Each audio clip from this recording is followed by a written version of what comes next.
ngunyan. Anainot, pirming nanginginutan. Always number one. Always number one. DCGB 729 kHz. Enot sa Bareta. Enot sa Gabos. Alas 12:04. Ipinipresentar kan Radyo DCGB ang kabilugan kan mga baretang kinalap kan pinagsarong puwersa kan News Center asin Mega Force Patrol. DCGB Bareta alas 12. DCGB Bareta alas 12. Mga pinakahuling pangyayari sa Kabikolan, sa nasyon asin ibang parte kan kinaban. Ibabareta na ngunyan. DCGB Bareta alas 12. Ngunyan ang sa inyong tagapagbareta.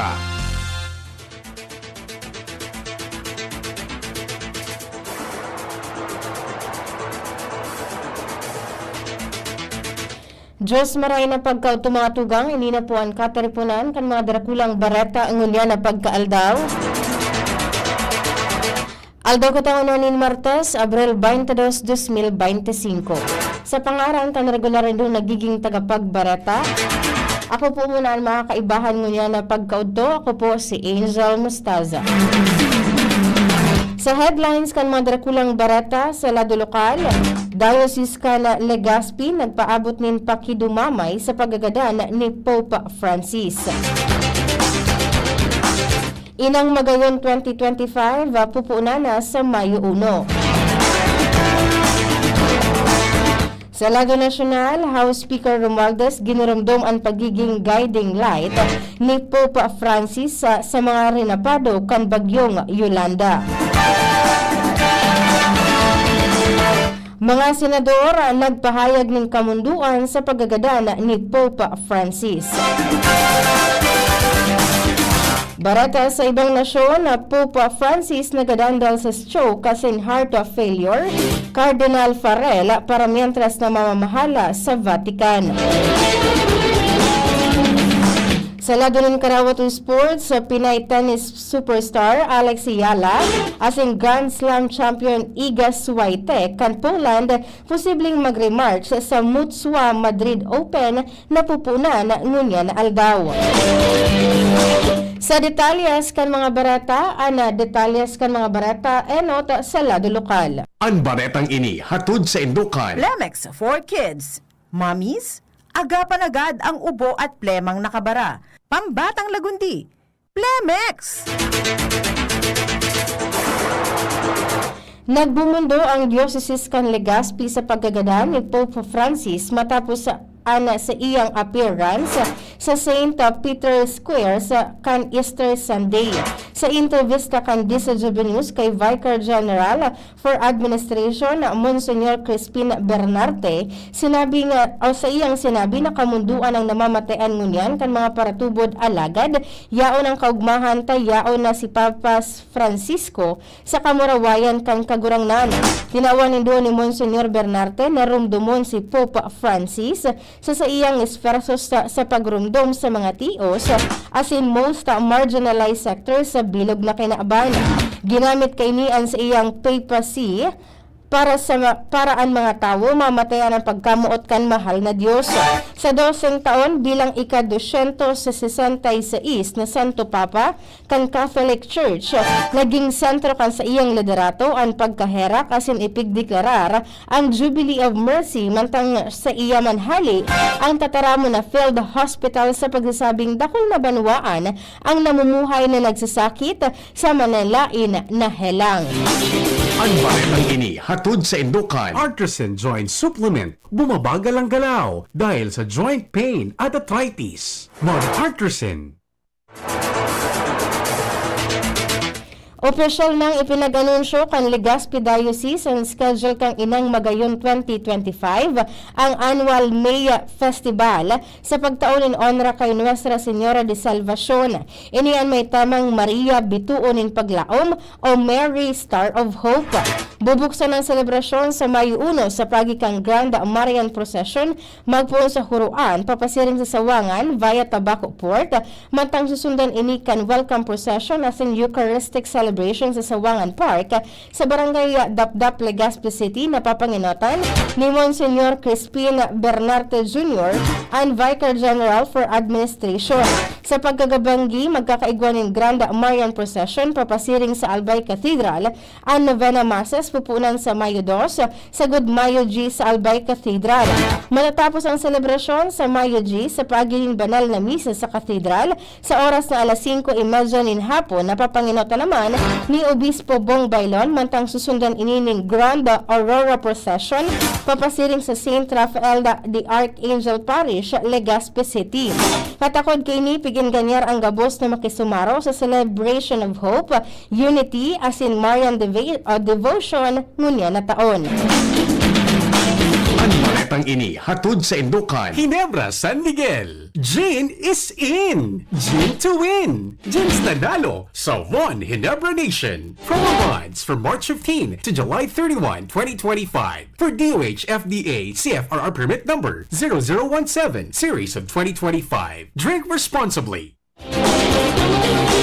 Nasa kamot na kan masunod na gobernador kan Albay kung si Isayan isasalidang provincial engineer matapos na magdesisyon ng magretiro sa pwesto si Engineer Dante Baclao pag-abot kan Agosto.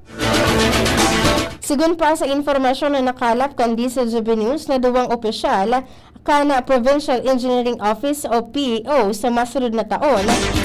Ini sa katauhan ni the Assistant Engineer Efren Rosana as in Provincial Engineer Dante Baclao.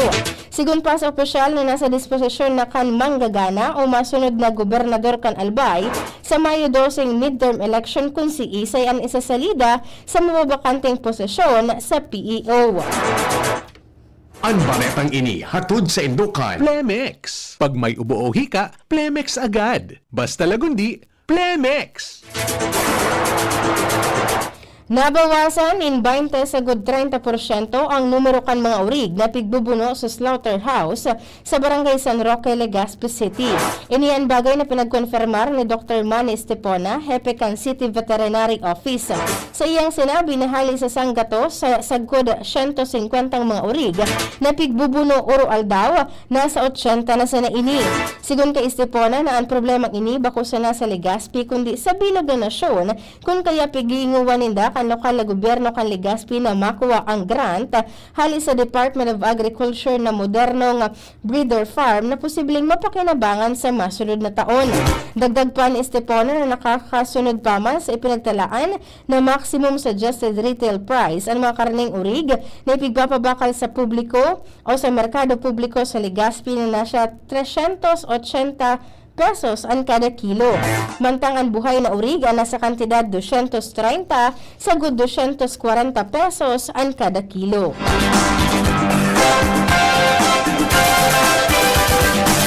Balik na sa Giraray ang Bicol South Luzon Subnational Reference Laboratory o BSL SNRL sa pagkondukta ng Mobile Blood Donation Drive matapos ang halabang bakasyon dahil sa Semana Santa. Ngunya na aldaw, Abril 22, nasa RHU kan Barcelona, Sorsogon, Barangay Dinapa sa Daraga, RHU Batuan Masbate, RHU Manito Albay, as in RHU sa Pilar, Sorsogon. Mientras sa Saaga, Abril 23, nakaschedule ang Mobile Blood Donation Drive sa Barangay Osiao, Bacons District, Sorsogon City, Barangay Alomon, Pulangi, RHU Panganiban sa Catanduanes, as in Barangay San Miguel sa Syudad kan Tabaco. Magigiramduman na nga po ng BSL SNRL sa pagi ni Donor Recruitment Officer Nicole Ann Bejo sa gabos na gustong magdonar ng dugo na pwede sindang magdonar para sa marhay na salud asin nagkapira pang positibong epekto kaini sa lawas. Sigun kay Bejo, kada sarong bag din dugo kayang makadugtong nin sagod sa tulong buhay. Dahilan kaini padagos ang pangapudan kan sa indang ahensya na magpasyara sin magdonar ng dugo sa pinakaharining venue kan Mobile Blood Donation Drive. Ang mga ini ang ipapairarom sa magakanigong screening para aramon kung sino talaga ang pwedeng kuhaan nin dugo.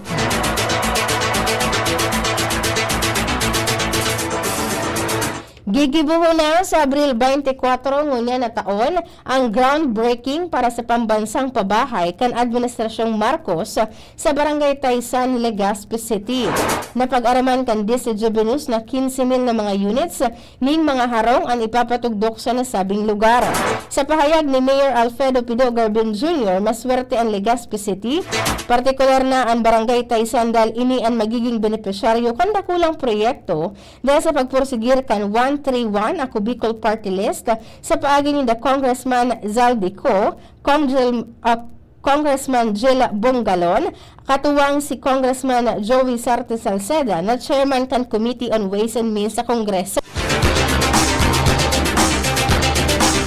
Prioridad na mabebenepisyohan kang pambansang pabahay program ang mga Legaspeño na dainin harong asin hali sa tios na pamilya. Ang gobyerno lokal kan Legazpi naghahanda na sa ngunyan sa pagmanihar kan dirakulang proyekto na ini para sa mga talaga Legazpi sa tabang kan Administrasyong Marcos.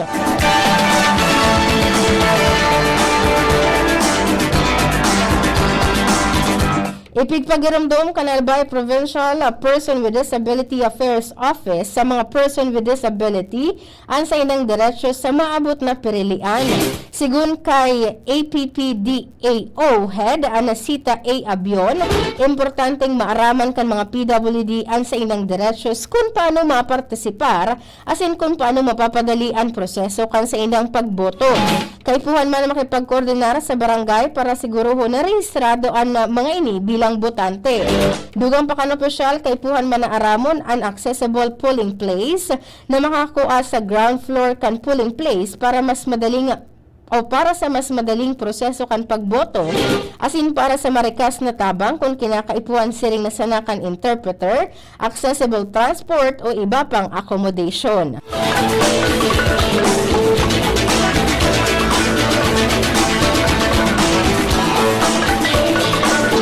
Nagadan man giraray ang 50 anyos na pasahero kan tricycle na imbelto sa road crash kan Sabado de Gloria sa Barangay Bunker 1. Ini ang konfirmasyon ni Police Executive Master Sergeant Carlos Panya, ang tagapagtaram kan Legazpi City Police Station. Sigun sa opisyal, bandang alas 9 nin banggi nagadan ang biktima sa ospital. Dahilan kay ni duwa ana na rehistro nagadan sa nasabing road crash, imbelto ang tricycle asin na motorsiklo. Padagos man ang pangapudan kan mga otoridad sa mga motorista na magdoble ingat dahil sa sarusanaan buhay mantang may pamilyang nagahalat sa sainda.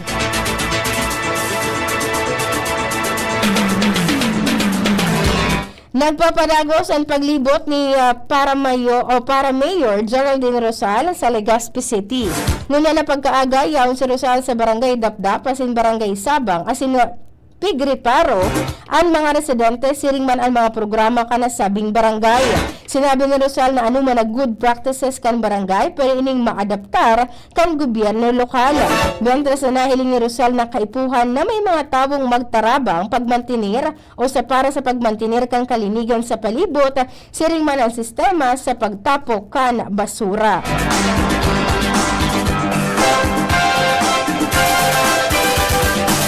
Sa ultimong detalles kan bereta sa lado lokal, ipinayarom sa proseso ng validasyon kan Department of Environment and Natural Resources Region 5 asin kan Environment Management Bureau o EMB Bicol ang inisyatiba kan lokal na gobyerno kan syudad ng Tabaco may kinaraman sa air sanitation o malinig na paro sa kapalibutan. At kainita kan 2021 nag-instalar ang LGU Tabaco ng Air Quality Monitoring Station sa Barangay Pawa kan nasabing syudad. Kamauotan kan lakdang na masukol ang mga pollutants sa nagalataw sa ere sa kapalibutan kan syudad ng Tabaco na kausok kan aso na pigbubuga kan mga motor vehicles asin kan pag-asenso kan industriya kan syudad. Sa pagi kan nasabing Air Quality Monitoring Station, nagigiyahan ang lokal na gobyerno na makabilog ng mga lakdang para malabanan ang air pollution asin matabangan ng komunidad na maprotehiran ang salud kan mga namamanuaan. Yan ang mga detalles kan mga barata sa lokal, masunod ang barata sa lado nasyonal, ibang nasyon, sports asin iba pa, makalis ang nagkaperang pagirumdom. Pre, makinig ka muna. Payong kaibigan lang ha. Work hard, play hard. Yan ang motto ko dati. Pero nakakapagod din pala katagalan. Sa gitna ng lahat ng mga puyat, inom at pagkain ng masasarap, kasama na ang oily at fatty foods, kailangan pa rin bantayan ang kalusugan. Tamang kontrol ang kailangan. Katuwang ko, ang Liverade. May silimarin na maaring makatulong protektahan ang atay. Cheers to more good times. Be a liver lover. Mahalagang paalala, ang Liverade ay hindi gamot at hindi dapat gamitin paggamot sa anumang uri ng sakit. Ang good drinks at good food, perfect combo. Isama pa ang Liverade para sa kalusugan ng atay. Mabibili sa mga leading drugstores nationwide. May iba't ibang karamdaman ka ba gaya ng high blood pressure, diabetes, sakit sa puso, sa kidney, sa atay, may myoma, na stroke, may gallstones, cancer at marami pang iba? Ang Amazing 4 ng Miracle Health Corporation ang subukan mo. Makakatulong dahil mula ito sa epektibong Amazing Trio at mas lalo pang pinalakas dahil sa Mega 1 na mayroong 21 sangkap. Subok ng nagpapalakas ng immune system at marami na ang mga natulungan na mayroong iba't ibang karamdaman. Huwag nang patagalin pa. Alina't magpakonsulta. Maaaring pumunta kay Doc Joey Bitito sa Barangay 18, Cabangan West, Legazpi City, kaharap lang ng Bangko Sentral ng Pilipinas. O tumawag sa 0998-975-8121 or 0917-853-8933 para sa free consultation sa natural medicine. Mapapanood din ang serbisyong natural, kalusugan at bayanihan sa YouTube channel at sa Facebook page na Doc Joey Bitito.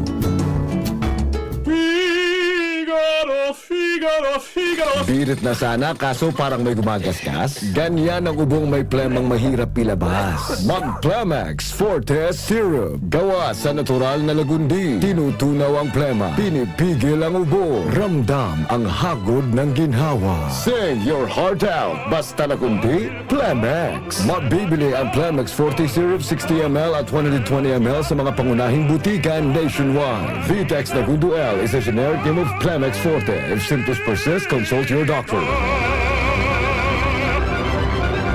Pai! Ano na nga ni so numero kan ako Bicol Party List? 131 baga. Yan ang numero sa baluta. Kan ako Bicol Party List 131. Ay iyo palan. 131 ang numero sa balota kan ako Bicol Party List. Rumduman mo ah. Numero 131. Ako Bicol Party List. Ako Bicol Party List. Katabang na, kasunod pa, number 131 sa balota.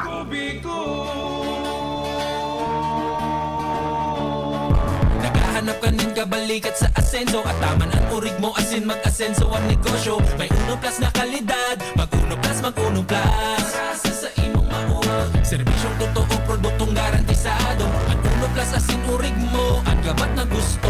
Uno Plus matabang sa imo, may Uno Plus na kalidad, mag-Uno Plus, mag-Uno Plus. Asa sa imong mauwa.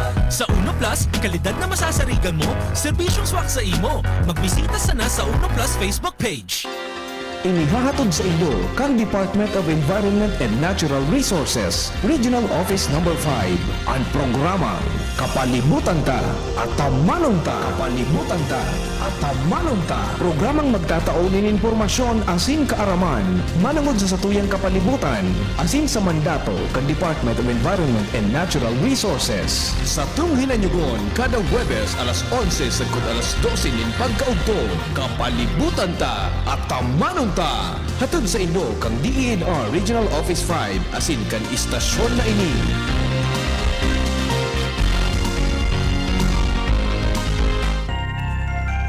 Come to the Metro and you will find everything you need. So keep this in mind. Something smarty. Something smart. Something homey. That's just the start. Whatever you feed it, whatever your style. It's here at the Metro. It'll be worth your while. There's something for you. Something for you. Something for you at the Metro. There's something for you at the Metro.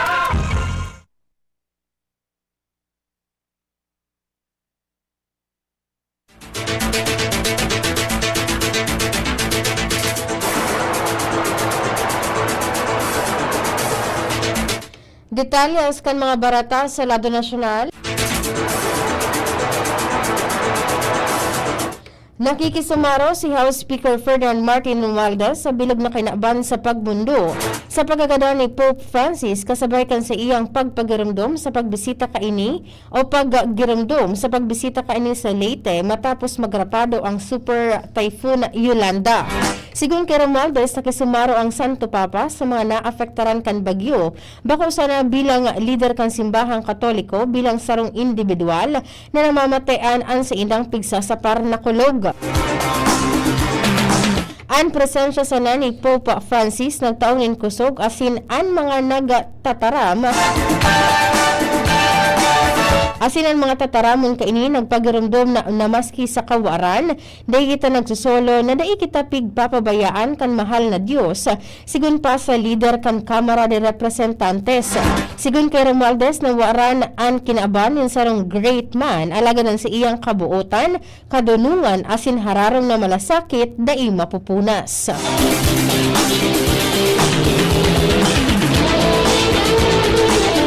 Nakisimpatya ang mga senador sa pagmundo kan Catholic community sa pagkagadan ni Pope Francis na inumaw dahil sa iyang daing sawa na esperasos na isulong ang katrangkiluhan asin pagkasararo.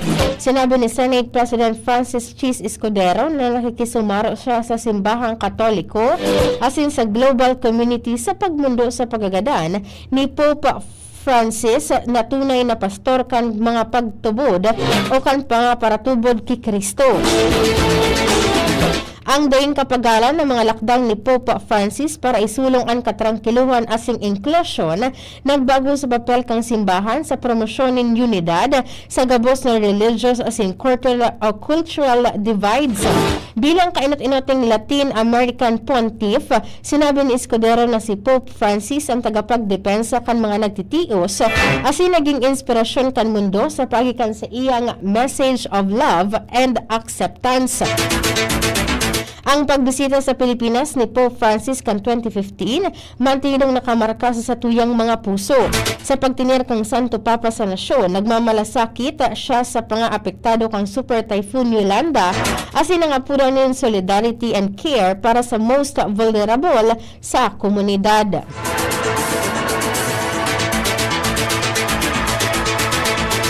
Ibinasol kan Malacanang kay Senadora Cynthia Villar ang nawarang poder kang National Food Authority o NFA na makapagpabakal ng baratong baga sa publiko para kutaan na sa mapagian ang pasanon kan mga namamanuaan sa halangkaw na presyonin bagas. Sa press briefing sa Malacanang, sinabi ni Pala sa Press Officer Attorney Claire Castro na dahil sa Rice Tarification Law na lay na isinulong ni Villar na waran nin poder ang NFA na makapagpabakal nin baratong bagas sa publiko asin dain naman makakapag-importa nin bagas ang gobyerno. Sinabi ni Castro na haloy ng pigrekomendar kan gobyerno na ibalik ang poder kang NFA na makapag-importa asin makapagpabakal nin baratong bagas sa publiko alagad na amyandaran ang Rice Tarification Law dai ibinalik ang poder kang NFA. Hinagad kan administrasyon na matawan poder ang NFA na sa inamyandaran na RTF alagad inulang ni Villar kaya nakagapos ang kamot kanahensya para makapagpabakal nin baratong bagas. Sa ngunyan sulamenteng sa kadiwa ng Pangulo Santos asin local governments unit sana makakapagpabakal nin bagas ang NFA.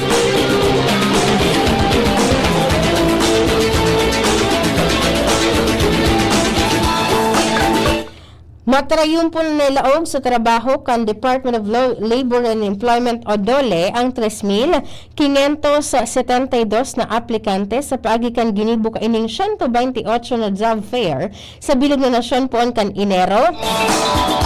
Sagud primerong parte kan Abril 2025. Sigun kay DOLE Assistant Secretary Patrick Rawan Jr. maabot sa 244,000 na job vacancy ang pig-opresir kan 2,253 na employer hali sa man iba-ibang industriya. Kaibaan sa mga industriyang ini ang Information Technology and Business Processing Management, Transport and Logistics, Hotel and Restaurant Services, Manufacturing asin Retail. Parte ang job fair sa direktiba ni Presidente Ferdinand Marcos Jr. na irani ang serbisyo kan gobyerno sa mga namamanuaan mantang nakikipagkoordinar sa iba pang ahensya. Hinagad naman kan opisyal sa mga bagong graduate asin naghahanap ng trabaho na magbisita sa Public Employment Service Office o PESO o mag-check sa opisyal na DOLE website para sa mga bagong job opening.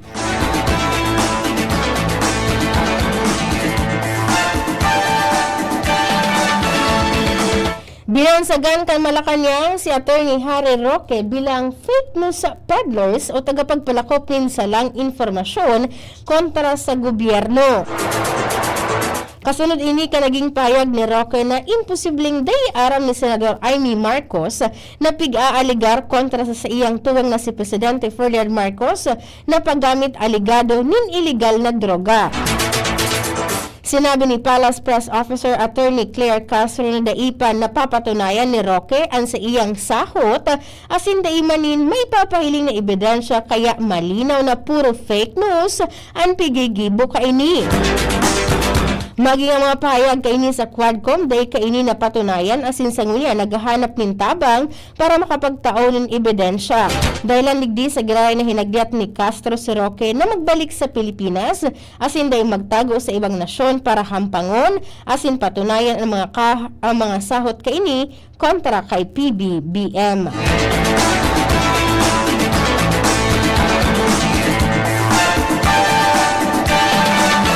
Nairehistro kanino Aquino International Airport o na iya na uminabot sa sobra 1.17 milyon ang pasahero kan aeropuerto kan Semana Santa. Sigun sa Nuna Iya Infra Corporation o NNIC sa datos po Abril 13 sagud Abril 20 kung saan mas halangkaw ininin 12.7% kumpara sa numero kan mga pasahero kan nakaaging taon. Uminabot man sa 146,611 ang daily average kan mga biyahero mantang pinakahalangkaw man ang numero kan Domingo nin pagkabuhay o kan Abril 20 na uminabot sa 156,635 na pasahero. Nagitaas man ang numero kan domestic passenger nin 14.9%, mantang 11.29 o 21% naman ang pag-itaas sa mga international travelers. Sinabi naman ni NNIC President Ramon Ang na ang marhay na operasyon kang naiya apisar kang volume nin pasahero resulta o bunga kan marhay na pagpaplano asin pagtarabangan kan mga empleyado kan na aeropuerto asin mga katuwang na ahensya.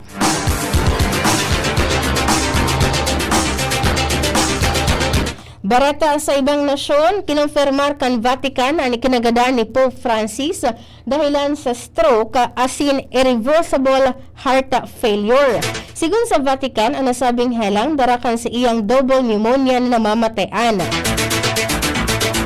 Sinabi ni Dr. Andrea Arcangeli, the Director of the Directorate of Health and Hygiene of the Vatican City State, na matapos ang stroke na sundan ng coma as in irreversible cardiocirculatory collapse. Nakapalaman pa sa official medical report kainin na igwan ng istorya ang Santo Papa nin acute respiratory failure dahil sa multimicrobial bilateral pneumonia, multiple bronchiectasis, high blood pressure as in type 2 diabetes. Ang pagkagaran ni Pope Francis kinonfirmar sa pagkikang electrocardiographic thanatography. Magigirang duman ay inanunsyo kan Lunes na aga kan na Vatican o sa Vatican ni Cardinal Kevin Farrell ang pagkagaran kang 88 anyos na Santo Papa. Dahil ligdi si Farrell nguna ang aapodo na Carmetengo o Carmetengo, ang tao na mapadalagan kan Vatican dahil sa pagagadan o pagdimitir kan Santo Papa. Siya ang namamahala sa good na may mapili na bagong Santo Papa. Taon 2019, kang idesignar siya kan Santo Papa bilang Carmetengo kang Roman Catholic Church.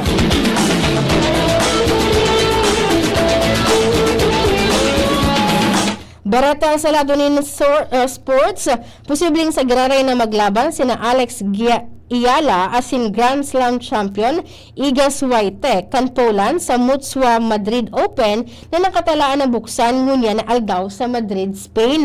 Pupunan ni Iyala ang kampanya kaini sa Madrid Open laban kay Victoria Tomova kan Bulgaria sa first round. Nakatala ng kawat ni Iyala asin Tomova alas 5 nin hapon oras sa Manila. Kung manggana si Iyala kay Tomova, mahampang sa matinding challenge ang Pinay dahil makakalaban tulos kaini si Swiatek sa second round.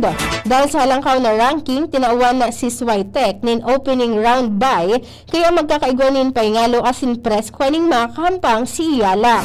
May 1-0 advantage si Iyala kay reigning French Open champion Swiatek sa indang head-to-head. Magigiramduman na kinigkig ni Iyala ang Polish world number 2 player sa quarterfinals kan Miami Open kang nakali sa bulan matapos irehistro ang 6-2, 7-5 na panggana.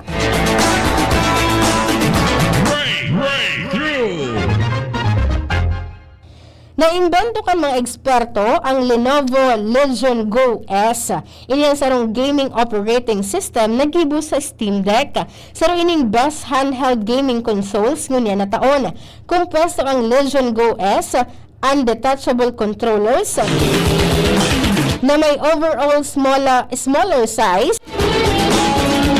Pasil gamiton maski na sa biyahe mantang pwedeng install sa D-pad mantang pwede man sa Windows 11 version kan computer.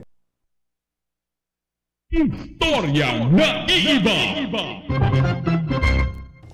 Nagmumundoan bilog na kinaaban dahilan sa pagagadan kan Santo Papa. Siya namundag bilang Jorge Mario Bergoglio, Disyembre 17, 1936 asin nagadan kasuhapon, Abril 21, 2025.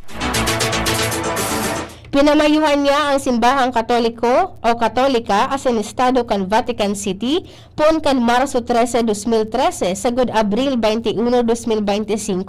Si Pope Francis naging padi kan 1969, napili siya bilang arsobispo kang Buenos Aires kang 1998 asin naging kardinal kan taon 2001.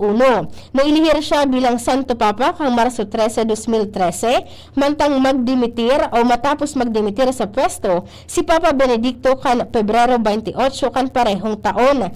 Pinili ni Bergoglio ang pangaran na Papa Francisco ang kainot-inoting papang gumanamit kanasabing pangaran bilang pagtaon in honra kay San Francisco de Assisi. Siya man ang kainot-inoting Santo Papa hali sa luwas kan Europa. Siya man ang kardinal na Jesuita na napili bilang Pontifex Maximus. Sa kabilugan kan sa iyang buhay bilang sarong individual asan relihiyoso, midbid kan publiko si Papa Francisco sa pagiging mahirakon, pagmalasakit sa mga tios.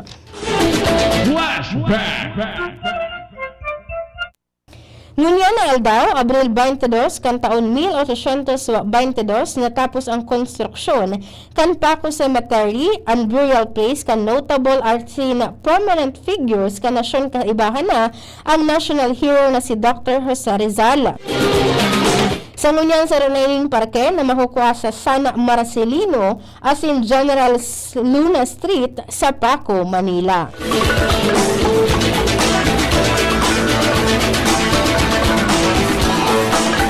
Yan mga tugang ang kabilugan kan mga bareta ang unya na pagkaudto Marso 22, 2024. Sa pangaran ka mga nagsurat kan bareta sa Newsbase, sa panginganap ni News Manager Sir Mar de la Cruz, kaibahan dyan si Johnny Baliran asin Shara Maileron. Ang kapartner ko po sa Lado Technical, Ramier Tanay, sa IT sa Jerome Nico Martinez. Sa pangaran kan regular rin daw nagiging tagapagbarata, Sir Bert Yunez asin Ma'am Gina Ritterly. Ako po si Angel Mustaza, maray na pagkaudto. Sa indong nadangog ang mga dalakulang bareta ngunyan na aldaw, ang tabayan ng giraray sa aga, ang sarupang edisyon kan DCGB Bareta alas 12. Abangan ang masunod na programa. Kung ikaw ay edad 50 pataas katulad ko, may mataas na ang risk ng manlalabo ng paningin. Mas challenging ang pang-araw-araw na gawain tulad ng pagbabasa, pagsusulat, at pagmamaneho. Ang Optin ay may lutin na maaari makatulong sa kalusugan ng mata, nilalabanan ang epekto ng glaucoma, macular degeneration at katarata. Kitang-kita ang kalusugan. Mabibili ang Optin sa mga pangunahing butika nationwide. Mahalaga ang paalala, ang Optin ay hindi gamot at hindi dapat gamitin panggamot sa anumang uri ng sakit. Realize true comfort and relaxation at Dorotea Resort and Spa, a perfect venue for family outings, couple retreats, and various functions such as weddings, birthday parties, corporate seminars, and conferences. Dorotea Resort and Spa. We have backpackers rooms, standard rooms, deluxe, suite, and a penthouse. Also, relax and rejuvenate with our spas and invigorating treatments, services, and facilities. Dorotea Resort and Spa. Kahugutan, Bakakay, Albay. For reservation, contact us at 0917-777-5734. Find us on Facebook, Dorotea Resort and Spa.